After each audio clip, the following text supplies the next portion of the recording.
Also muss ich auch in Zukunft nicht auf deine Gesellschaft verzichten. Können wir gerne wiederholen. Vielleicht morgen? Morgen? Ich weiß nicht. Aber wir bleiben in Verbindung. Ich ruf dich an.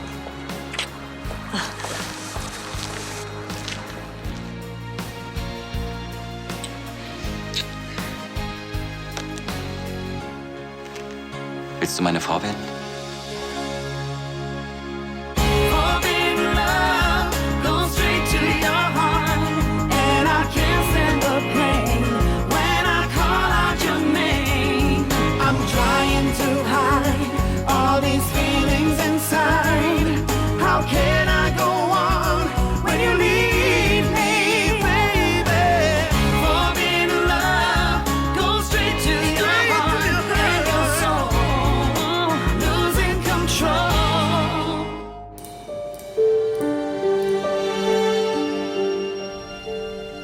Tristan, Sag nichts. Du bist überwältigt. Also, um ehrlich zu sein, überrumpelt. Das kann ich gut verstehen. Ich meine, mir ging das ganz genauso. Ich war auch völlig überrascht von mir. Das kommt jetzt wirklich sehr plötzlich, weißt du? Du hast absolut recht. Es war mein Fehler. Nein, jetzt bitte versteh mich nicht falsch. Ich liebe dich wirklich, aber... Hey, du musst mir überhaupt nichts erklären. Tu einfach so, als hätte ich nichts gesagt. Champagner?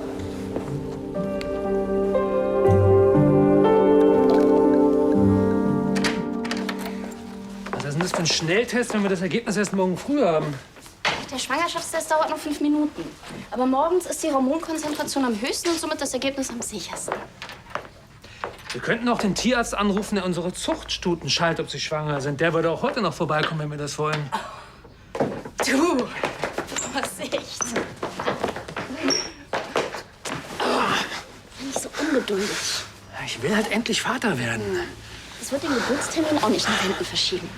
Ja, aber wenn wir sicher wissen, dass du schwanger bist, dann könnt ihr schon mal anfangen, dich Mutti zu nennen. Oh, untersteh dich. Hörst du das? Ich höre nichts. Eben. Himmlische Stille. Und das heißt... Oh, sturmfreie Bude. Wir können an unserem Projekt arbeiten. Was ist denn, wenn wir schon schwanger sind? Na ja, dann wäre die Projektarbeit natürlich völlig unnütz. Ja, geblieben.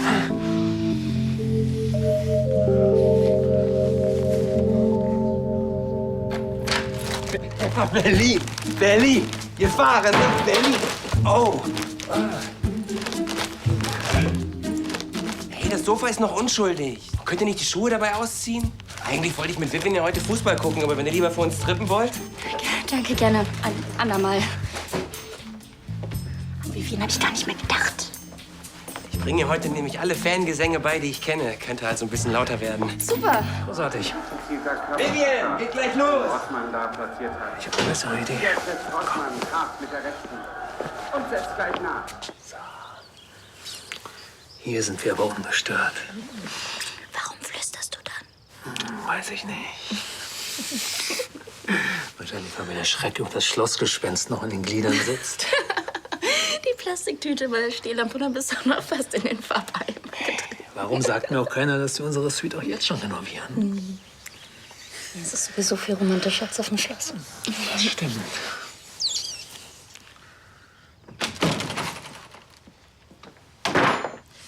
Papa, Oh. Ich wusste nicht, dass ihr hier... woher auch? Was machst du um die Zeit überhaupt noch hier? Ich war im Westforst, da ist ein Baum auf die Straße gekracht und den habe ich zerlegt. Jetzt hat aber die Kettensäge ihren Geist abgegeben. Du siehst ja noch ganz fit aus. Ich kann das auch nebenan machen. Ne? Habt ihr gerade zu Hause?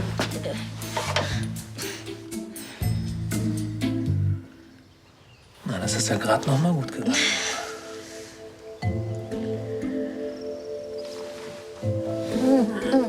Entschuldigung, aber ich kann das nicht, wenn mein Vater nicht Mann ist. Und jetzt? Dann also morgen.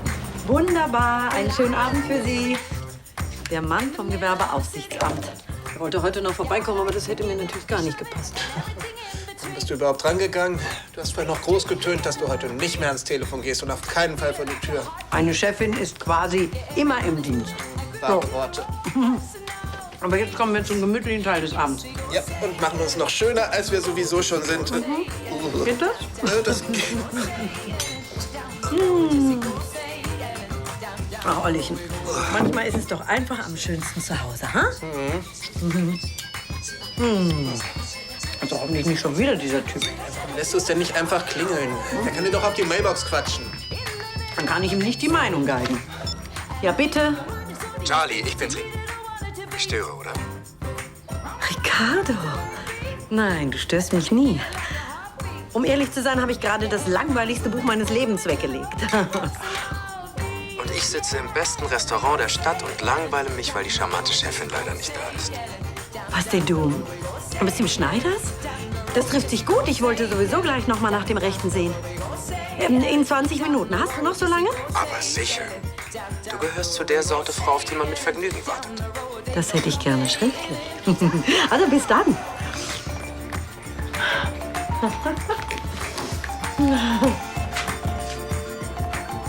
Oh nein, ich bin ja noch nicht angezogen. Und überhaupt? Und überhaupt lässt du deinen Lieblingsneffen sitzen. Ach, Ollchen, tut mir leid, aber... Ja, ich sehe schon. Chefers Visite geht vor. Ricardo hat dir wohl ganz schön den Kopf verdreht. Hm? Ach, je öfter ich ihn treffe, desto besser gefällt er mir. Und wer weiß, vielleicht... Na, ich muss mich jetzt auf jeden Fall beeilen.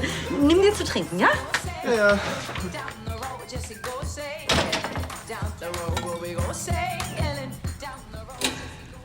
Nein, die Privatsoiree ist vorzeitig beendet. Ja, jetzt sofort. Je eher hier aufgeräumt wird, desto schneller können wir wieder aufmachen. Danke, Josie, großartig. Tristan, es tut mir leid. Das macht doch keinen Sinn, wenn wir uns jetzt gegenseitig hier entschuldigen. Hey, ein Heiratsantrag, das ist auch nur eine Frage. Und du hast mir eben eine Antwort darauf gegeben. Zwar nicht die, die ich hören wollte, aber so ist das manchmal im Leben. Dann kannst du verstehen, warum mir das alles ein bisschen zu schnell geht? Ich meine, ich habe schon eine gescheiterte Ehe hinter mir. Und das letzte Jahr war wirklich hart. Dennoch der Prozess. Ich bin froh, dass das alles endlich vorbei ist. Ich genieße es, mit dir zusammen zu sein. Und ich will, dass das genauso bleibt. Ich habe wahrscheinlich einfach Angst, dass wir unser ganzes Glück aufs Spiel setzen, wenn wir jetzt zu viel wollen. Klingt das sehr blöd?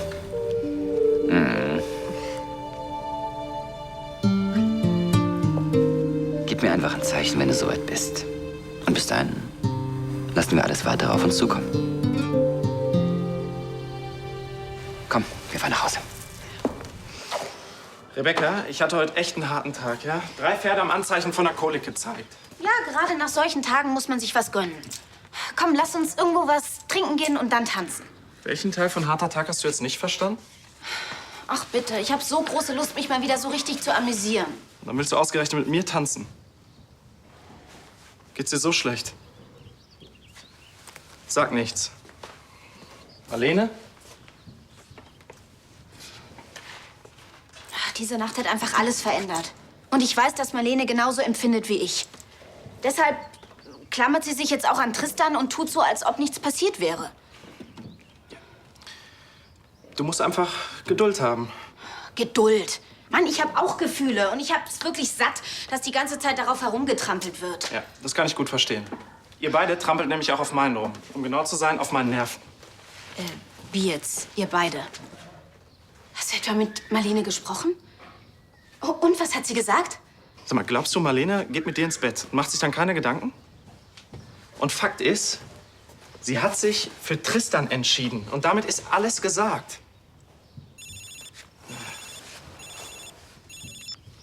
Ja. Was? Ist Bina auch noch? Nee, ich bin noch hier. Dann komme ich direkt rüber. Ja, ciao. Rebecca, pass auf, es hat noch eine Stute erwischt. Ich musste mal los. Hast ja Schwein gehabt. Dann gehe ich eben allein auf die Piste. Ja, übertreib's nicht. Hallo, Florian. Frau Schneider. Tun Sie einfach so, als wäre ich nicht da, ja? Hallo, Ricardo.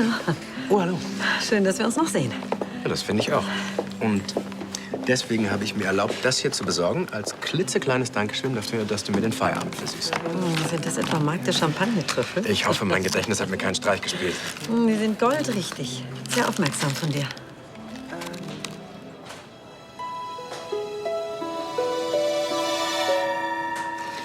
Oh. Hat sich Arno inzwischen eigentlich gemeldet? Nein, hat er nicht. Und deshalb bin ich auch schon ein bisschen in Sorge. Ich meine, er wird gut bei Cézanne in Marseille angekommen sein, sonst hätte sie sich ja bei mir gemeldet. Aber er hat mich einfach noch nicht angerufen. Aber er weiß doch, dass du dir Sorgen machst und wissen willst, wie es ihm geht. Ja, das soll auch nicht wie ein Vorwurf klingen. Du hast ja recht. Die Diagnose Alzheimer, die muss man erst mal selbst verarbeiten. Und Arno will nicht betüdelt werden. Er will seine Ruhe. Und das muss ich respektieren. Ich finde, er kann froh sein, eine Freundin wie dich zu haben. Lieb, dass du das sagst. Das sage ich nicht nur. Das meine ich auch so. Aber eigentlich wollte ich dich gar nicht an deine Sorgen erinnern, sondern fragen, ob du Lust hast, mit mir tanzen zu gehen. Lieben gern. Und du meinst, der Tierarzt muss heute Nacht nicht mehr kommen? Wenn die Symptome schlimmer werden, dann rufe ich dich an. Und ich übernachte natürlich hier. Das hatten Dana und ich eigentlich vor. Was ist denn los mit euch? Ist euch so langweilig? Wir wären einfach gerne mal ein bisschen ungestört. Aber bisher wurden unsere Pläne leider immer wieder durchkreuzt. Zuletzt von Papa Wolf mit Kettensäge im Anschlag. Ah, ja. Ich hatte mal eine ähnliche Begegnung mit Ollis Mutter. Zwar nicht mit einer Kettensäge, aber dafür mit einem Bratenthermometer. Ja. Naja, wir werden uns dann wohl ein Hotelzimmer nehmen müssen. Obwohl, ich habe da eine romantischere Idee.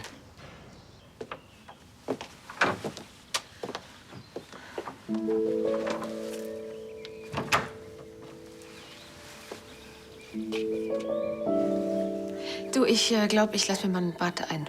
Also vorausgesetzt, du willst das Bad gerade nicht benutzen. Nein, geh ruhig. Okay.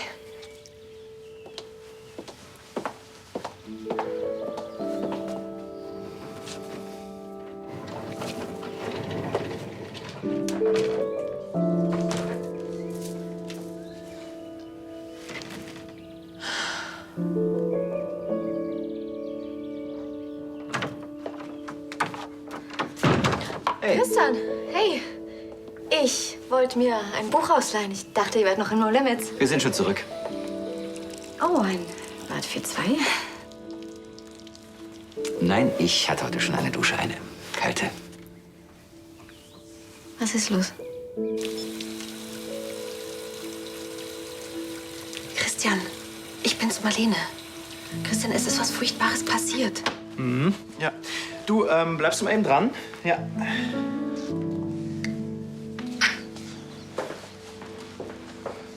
Ja. Pass auf. Wenn du mit mir über Rebecca reden willst, ja, dann... Tristan hat mir einen Heiratsantrag gemacht. Ich kann verstehen, dass du enttäuscht bist. Aber ich kann Marlenes Gründe auch irgendwie nachvollziehen. Erst mache ich mich jahrelang über die Ehe lustig und dann schieße ich vollkommen übers Ziel hinaus. So würde ich das jetzt nicht sagen. Ich war eifersüchtig und hatte Angst, sie zu verlieren und deswegen habe ich ihr die Pistole auf die Brust gesetzt. Eifersucht, ein tolles Motiv für einen Heiratsantrag.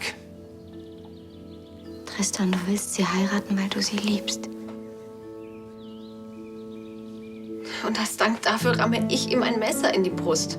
Marlene, jetzt halt mal den Ball flach. Du hast ihm noch nicht gesagt, dass du ihn verlassen willst. Du hast ihm einfach gesagt, dass du ihn noch nicht heiraten willst. Hast du eigentlich auch gesagt, warum? Mein Leben ist im letzten Jahr 2-mal völlig aus den Fugen geraten und ich kann das einfach nicht schon wieder durchmachen. Das wird er auch verstehen, wenn das wirklich alles ist.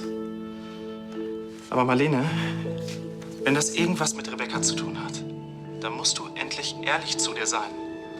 Und vor allem auch zu Tristan.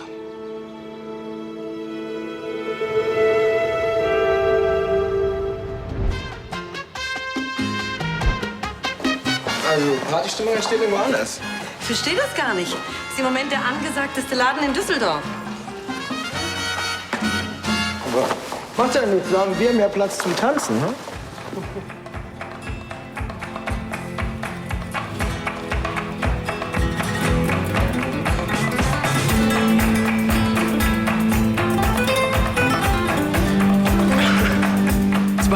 bitte.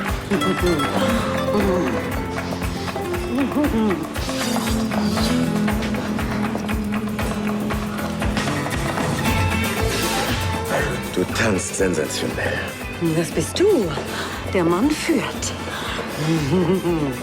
Ach, ich stelle mir gerade vor, wie das ausgesehen hat. Mit diesen Kerzen auf dem Wasser. Wie ein Sternenhimmel, der sich im Abendmeer spiegelt. Aber ich bin auch eine zertifizierte Kitschkuh.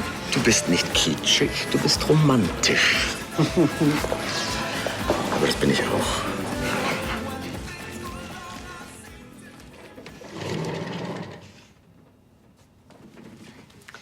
Tut mir echt leid, dass das jetzt ein bisschen länger gedauert hat. Macht doch nichts.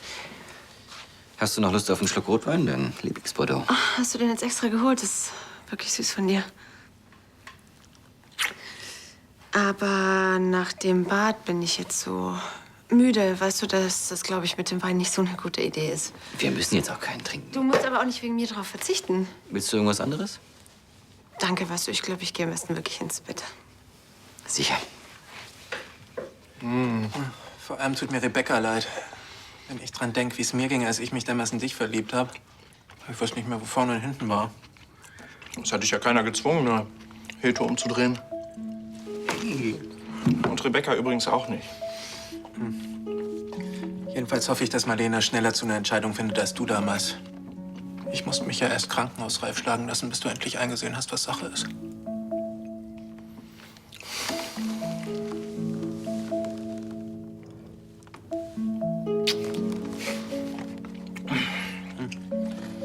Geht's deinen Pferden eigentlich wieder besser? Deswegen konnte ich Hagen auch mit gutem Gewissen mit Dana in den Wald schicken. Du hast die beiden in den Wald geschickt?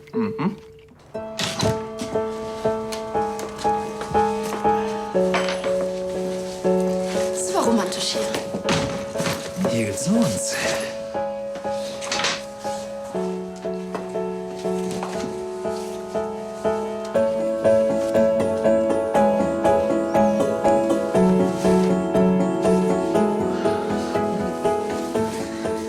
Schwiegervater mit Kettensäge, das ist natürlich wirklich hardcore. Erinnerst du dich noch an meine Mutter mit dem Bratenthermometer? Oh ja. Und genau deswegen musste ich den beiden ja auch zum romantischen Versteck im Wald verhelfen. Wo denn? Diese Waldhütte. Du meinst jetzt aber nicht unsere Waldhütte. Doch, genau die. Ups. Nee. Doch. Was? Oh nein. Mann, die Hütte steht 350 Tage im Jahr frei. Und jetzt? Na gut, dann ist das halt eine Doppelbuchung.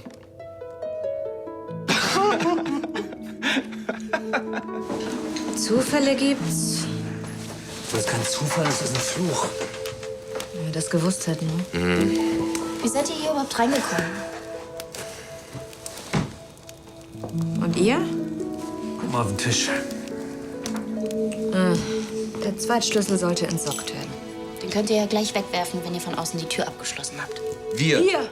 Naja, wer denn sonst? Wir waren zuerst hier. Wir haben die Hütte schon vor ein paar Tagen klar gemacht? Extra sind Schneiders Essen bestellt. Wollt ihr uns das jetzt wirklich versauen, ja?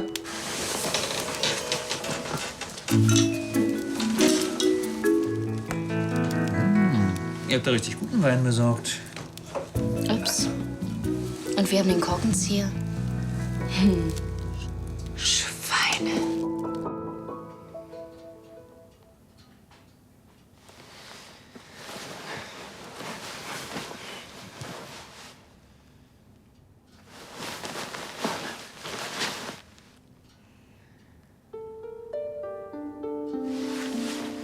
Ich bin noch nicht müde. Ich glaube, ich mache mir noch einen kleinen Snack.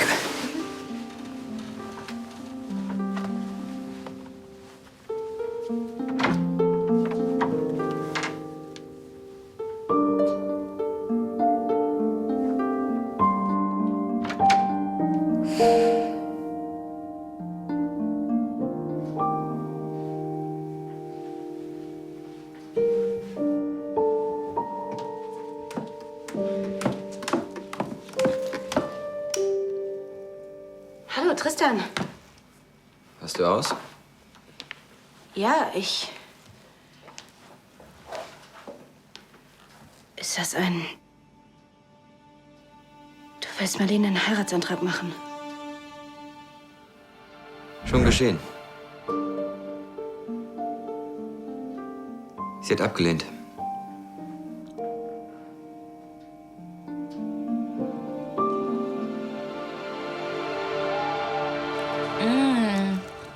Tante Schneider hat sich mal wieder selbst übertroffen.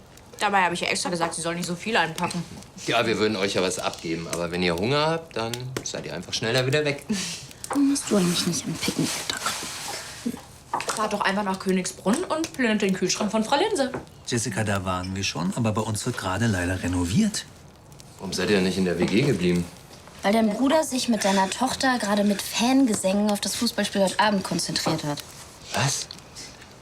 Hang, jetzt sagt nicht, Fortuna spielt. Man kann nicht alles haben. Trüffelsalami gegen Zwischenergebnisse. Okay.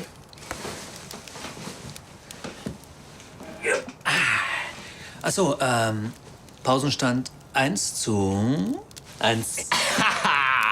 Ja, Moment mal. Heißt das, wir sind nur hier, weil du zu blöd bist, die Fernsehzeitung zu lesen? An deiner Stelle würde ich mir jetzt einen Kiosk suchen und einen Sixpack holen, denn den Wein hast du dir nicht verdient. Apropos verdienen. Ich habe einen Vorschlag.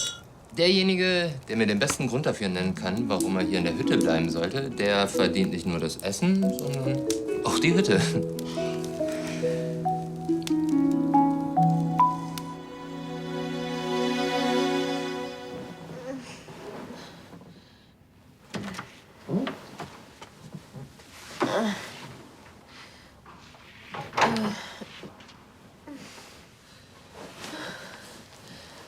Marlene, alles gut.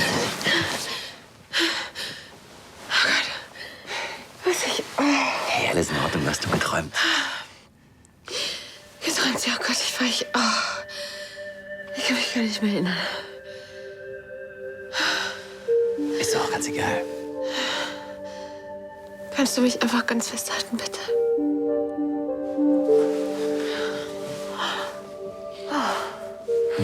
Wem? Versprochen.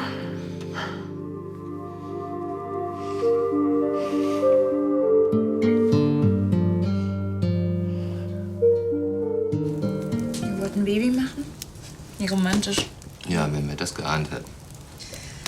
Naja, heute ging es primär darum, nicht aus der Übung zu kommen. Das hat sich jetzt auch erledigt. Bin viel zu geschafft. Kann auch sein, dass Dana schon längst schwanger ist. Wir haben auch so einen Test dabei, aber den kann man leider erst morgen früh machen. Hagen, willst du nicht gleich ganz Düsseldorf erzählen? Hey, ich bin Arzt. Von mir erfährt sowieso keiner was, hm? Ich sag's auch niemandem. Aber du musst mir versprechen, dass ich mal babysitten darf. Babys stehen auf mich. Ja, nicht nur Babys. Klingt so, als würdet ihr auch schon an Familienplanung denken. Daniel hat doch längst ein Kind. Na und? Außerdem würde ich sowieso am liebsten wie die Adligen machen. Vor der Pubertät kommt die Brut ins Internat. Ey, Kinder brauchen ihre Eltern. Und wenn ich es noch mal zu tun hätte, dann würde ich... Das ist doch ein Scherz. Siehst doch genauso, Mama. Eigentlich wollte ich auch nur sagen, dass wir es noch nicht so eilig mit der Familienplanung haben. Ich kann es kaum noch erwarten. Du bist sicher eine Supermami. Hoffentlich. Und auf dein Babysitting-Angebot werde ich noch zurückkommen. Hey, dann haben wir Zeit für Fußball. Jo! Das ist ja mal wieder typisch. Männer. Was? Aber ich glaube, die beiden haben sich das Essen verdient, oder? Und die Hütte erst recht. Bist du bekloppt? Ich werde meine zukünftige Nanny doch nicht nachts durch den Wald jagen. Cheers. Cheers. Yes.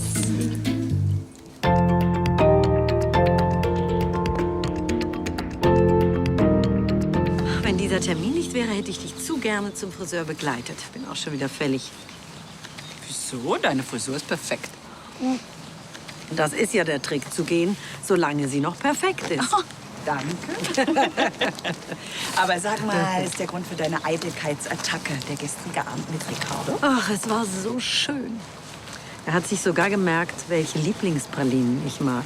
Und wir hatten so viel Spaß beim Tanzen. Hast du mir nicht erzählt, er will das Ganze pragmatischer angehen? Aber ich habe den Eindruck, er hat gefühlsmäßig auch umdisponiert.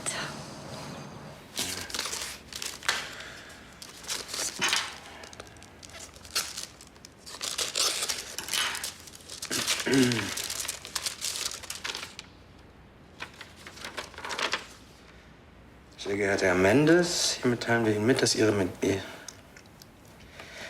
Ehe mit Julia Mendes, geborene von Anstetten, nunmehr rechtskräftig geschieden ist. Das Urteil geht Ihnen mit einer separaten Einschreibepost in Kürze zu.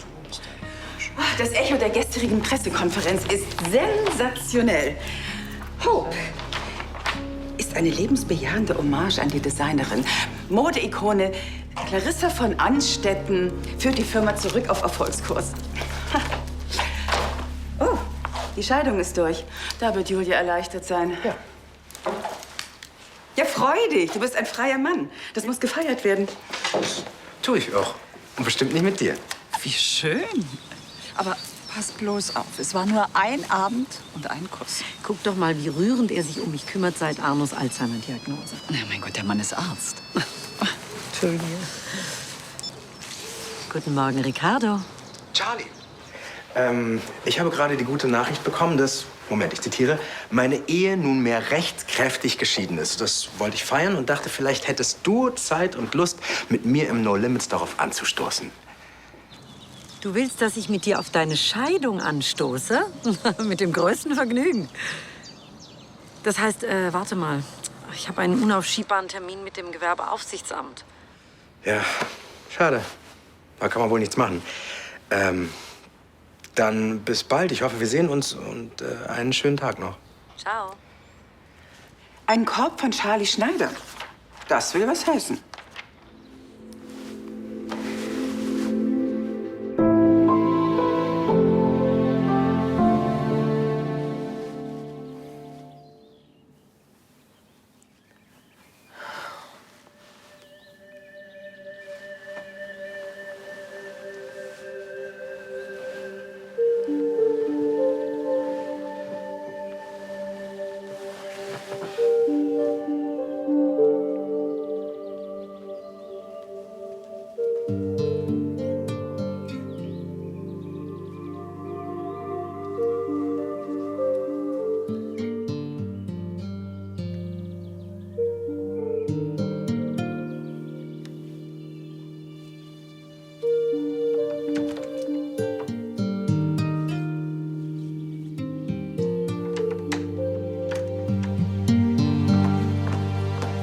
Justus, wissen Sie, ob Marlene schon wach ist? Bedauere, ich habe sie heute noch nicht gesehen. Könnten Sie sie bitte wecken? Ich muss wirklich dringend mit ihr reden. Sehr wohl. Danke, Justus. Wir brauchen Sie nicht mehr. Guten Morgen. Morgen. Warte. Du, es tut mir leid, ich hab's wirklich ein bisschen eilig. Wir müssen reden. Ich wüsste nicht, wieso. Doch, das weißt du ganz genau. Bitte hör mir zu. Ich will dich nicht bedrängen. Mir ist klar, wie verunsichert du sein musst. Mir ging das genauso, als ich zum ersten Mal gemerkt habe, dass ich mehr als nur Freundschaft für eine Frau empfinde. Rebecca, bitte hör auf, Rückschlüsse von dir auf mich zu ziehen. Da verrennst du dich völlig. Nein, du verrennst dich. Und das weißt du auch. Du möchtest, dass alles so bleibt, wie es ist, weil das Neue dir Angst macht. Aber du kannst nicht so tun, als gäbe es diese Gefühle zwischen uns nicht. Da ist nichts. Und warum konntest du dann Tristans Heiratsantrag nicht annehmen? Woher weißt du das? Von Tristan. Es wird Zeit, dass du ehrlich bist. Zu Tristan, zu mir, aber vor allem zu dir selbst. Marlene, ich liebe dich. Auch wenn du Angst vor deinen Gefühlen hast. Du bist stark, Marlene. Du und ich, wir könnten glücklich miteinander sein, wenn du uns eine Chance gibst. Ich erwarte jetzt keine Antwort, aber bitte hör auf dein Herz.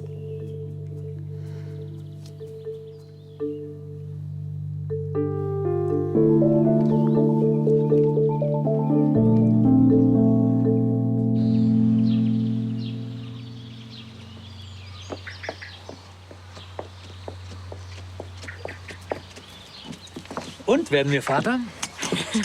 Wir werden Vater, ja? Eltern. Na los, sag schon.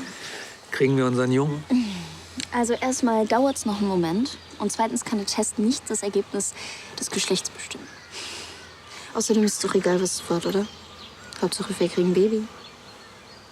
Trotzdem, ich hätte irgendwie gern zuerst einen Jungen, einen Stammhalter. Keine kleine Prinzessin, die dem Papa um den Finger wickelt. Du bist doch meine Prinzessin.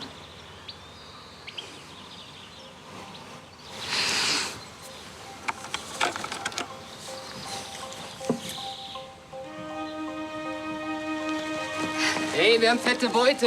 Es gibt frische Brötchen.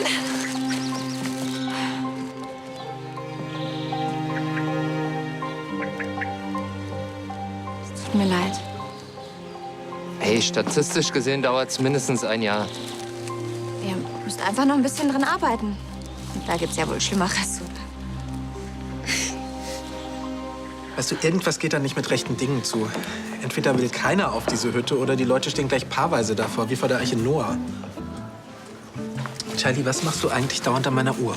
Ich schaue nur, wann die Herren von der Gewerbeaufsicht sich endlich die Ehre geben. Ich hätte nämlich noch was Besseres vor. Keine Angst, dein Doktor, der wird ja schon nicht davonlaufen. Ja, das hoffe ich doch. Also weshalb wollen Dana und Hagen unbedingt in der Hütte übernachten? Die zwei hatten in der WG nicht genug Zeit für ihre Familienplanung, wenn du verstehst, was ich meine. Oh, ich verstehe sehr gut. In einer WG hast du für gar nichts Ruhe. Oh, streist heute ja noch mehr als gestern, wenn du von deiner Affäre sprichst. Weil es vielleicht gar keine Affäre mehr ist. Nein, sag bloß, ihr geht jetzt zusammen. Natürlich nichts ausgesprochen, aber ich habe den Eindruck, es geht ihm genauso wie mir. Wir empfinden uns irgendwie als Paar. Hört, hört. Ja, ich glaube, es dauert nicht mehr so lang, dann werden wir es offiziell machen. Chefin, ich weiß, Sie werden gleich sehr wütend werden. Oh nein, heute kann mir gar nichts die Laune verderben. Auch nicht, dass die Gewerbeaufsicht gar nicht kommt. Sie haben gerade angerufen, Sie schaffen es nicht. Das ist die beste Nachricht, die es geben kann. Also, ihr Lieben, wenn jemand nach mir fragt, ich bin im No Limits. Mhm.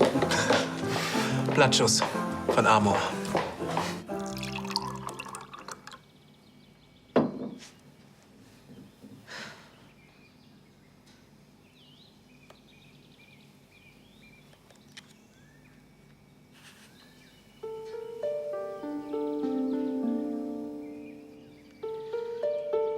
Für immer dein. Für immer.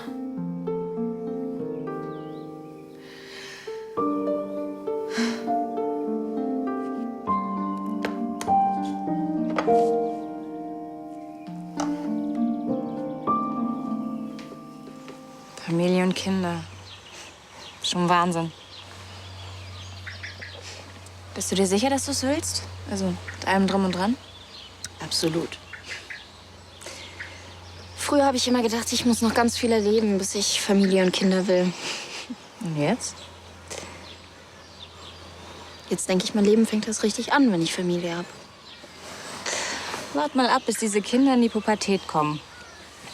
So schlimm mit Vivian? Mhm. Ja, ich kann ja mittlerweile sogar schon mit Anni in einem Raum sein, ohne dass wir uns erwürgen. Dann werde ich mit der Kleinen allemal fertig. Und? Habt ihr die Fußballergebnisse endlich verinnerlicht? Ja. Bin wieder voll und ganz für dich da. Ja, ich auch. Sagen, dann machen wir uns mal vom Acker, ne? Ja, dann haut rein und toi, toi, toi. Ciao.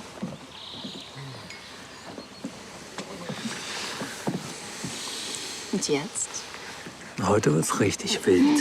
Heißt das, wir lassen das Licht an? Ja, wir decken uns nicht mal zu. So einen Mann habe ich mir schon immer gewünscht.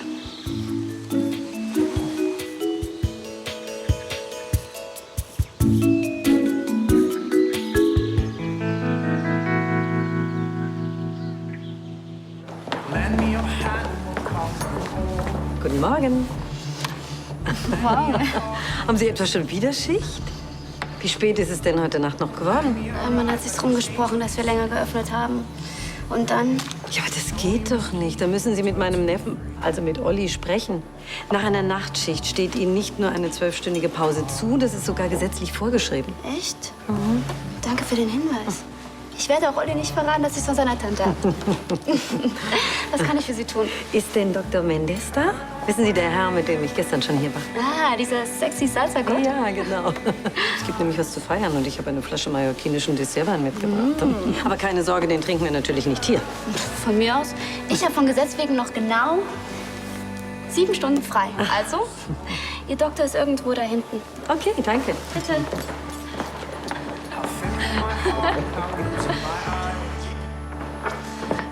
Ich bin übrigens Single. Oh, was für ein Zufall. Ich nämlich auch.